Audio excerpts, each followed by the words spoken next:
सुखदेव बाबा से राजा परीक्षित ने पूछा, भगवान कथा को सुनते सुनते 4 दिन बीत गए।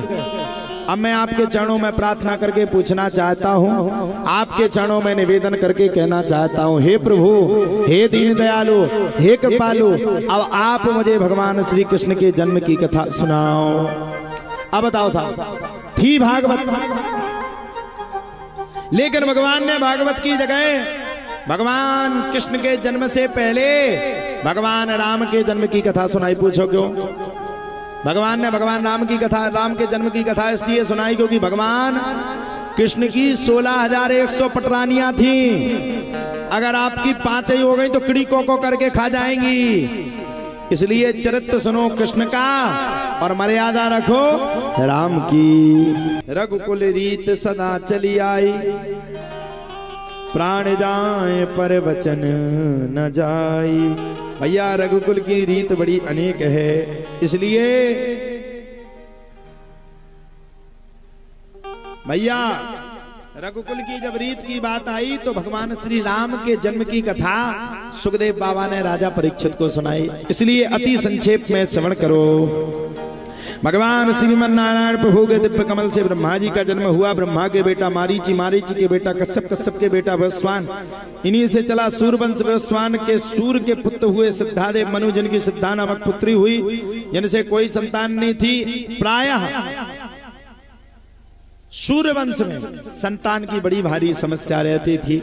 इन्हीं के पावन वंश में आगे चल करके यौवनाश हुए, जिन्होंने ब्रह्मवंश अमवंत जल को पी लिया था।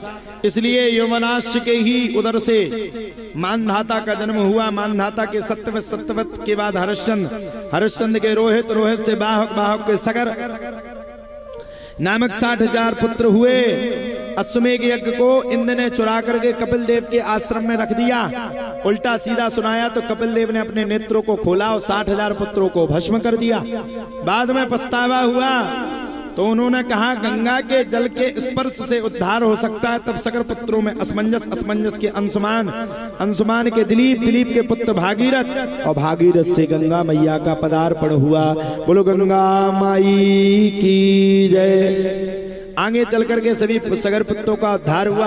श्री शुक्राचार्य जी कहते हैं परीक्षित इन्हीं भागीरथ के वंश में आगे चल करके ऋतुपर्ण, ऋतुपर्ण के सौदास, सौदास के अस्मत, अस्मत के नारी कवच, नारी कवच के खटवांग, खटवांग के दिलीप, दिलीप के रघु, और रघु से चला रघुवंश।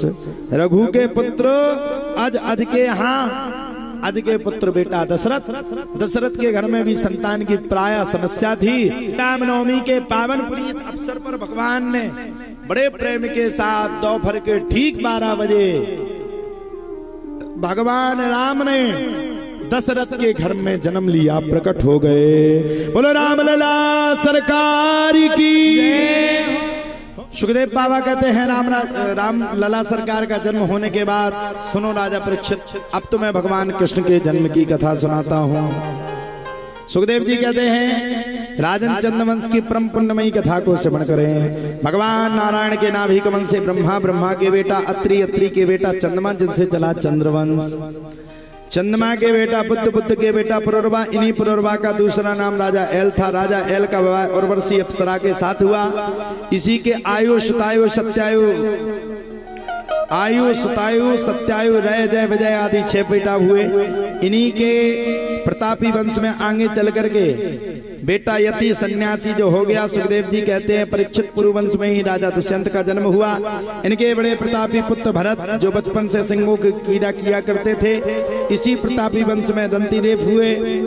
आगे चल करके तुम भी पुरुवंशी हो। पुरु महाराज के जो सबसे बड़े भाई यदु हैं, उनसे चला यदुवंश। यदुवंश में भी अजीमेढ़, देवीमेढ़, सूरसेन, प्रभाती आदि बड़े बड़े प्रतापी राजा हुए। सूरसेन के बेटा का नाम था आनक दुंदुभी, जिनका नाम था वसुदेव।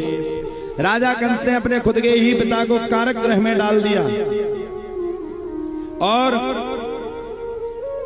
खुद के ही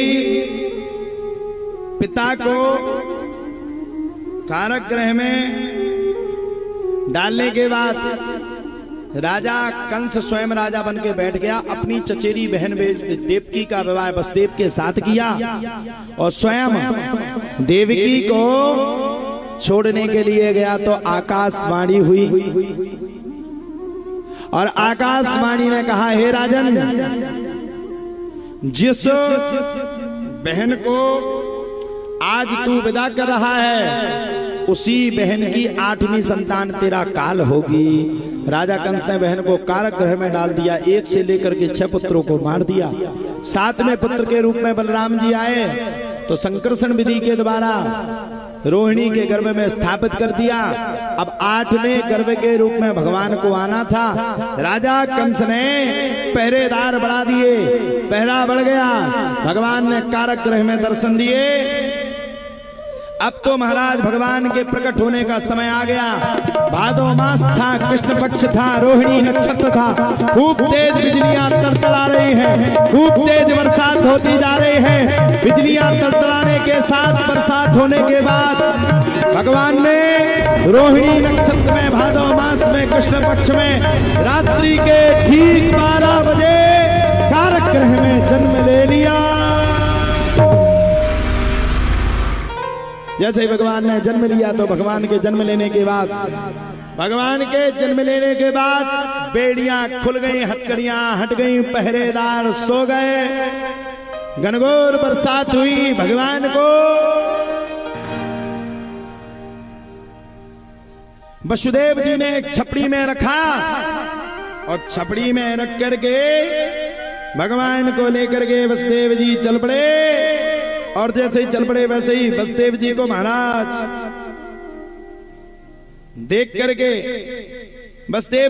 करके महाराज बड़े प्रेम के साथ माता जमुना ने जब वसुदेव जी को देखा तो वसुदेव जी को देखने के बाद माता जमुना भी भगवान कृष्ण के चरणों को स्पर्श करना चाहती थी, लेकिन भगवान पैर ऊपर को कर ले।